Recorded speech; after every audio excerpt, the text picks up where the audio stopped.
নমস্কার বন্ধুরা, welcome to my channel football update Bangla. তো এই ভিডিওতে আমরা আলোচনা করব মোহনবাগান এবং মোহামেডান এফসির ডার্বি ম্যাচ নিয়ে। দুই দলের নিয়ে আলোচনার পাশাপাশি আমরা মোহনবাগানের খেলার দিক নিয়ে আলোচনা করব। মোহনবাগান কী টিম নিয়ে যেতে পারে, মোহনবাগান টিমের কোন কোন জায়গায় ইমপ্রুভমেন্ট দরকার, কীরকম খেলা আমরা এক্সপেক্ট করতে পারি, সেই সব নিয়ে একটা আলোচনা এই ভিডিওতে হতে চলেছে। তো সেই সব দিয়ে ভিডিওটা দেখতে থাকো। আমাদের চ্যানেলে প্রথমবার এসে থাকলে চ্যানেলটি সাবস্ক্রাইব করে তার পাশের বেল আইকনটি অন করে দিও। তো এখানে তো এখন অবধি যদি আমরা মোহনবাগান টিমের নিউজ নিয়ে কথা বলি, তো সেখানে সবচেয়ে ভালো নিউজ হচ্ছে আলবার্টো রড্রিগেজ কিন্তু পুরো ফিট হয়ে আসছে। অন্যদিকে মনবীর সিং এবং সাহাল আব্দুল সামাদের চোট আছে, তাই তারা আজকের ম্যাচে অ্যাভেলেবেল থাকবে না। মনবীর সিং স্কোয়াডে থাকলে সাহাল আব্দুল সামান কিন্তু টিমের সাথে থাকবে না, এটি প্রায় নিশ্চিত।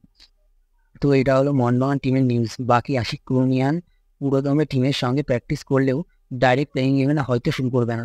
হয়তো মোহনবাগান এর জন্য আইডিয়াল প্লেয়িং ইলেভেন ফরমেশন 4-2-3-1 হতে পারে এই ম্যাচে। তবে মোহনবাগান এর মেইন সমস্যাটা কোথায় হচ্ছে? আসলে মোহনবাগানের সমস্যাটা সব জায়গাতেই হচ্ছে। যদি ডিফেন্স দেখি, মোহনবাগান ডিফেন্স কিন্তু সব থেকে বেশি গোলে শট কনসিড করেছে, মানে ডিফেন্স ভালো হচ্ছে না।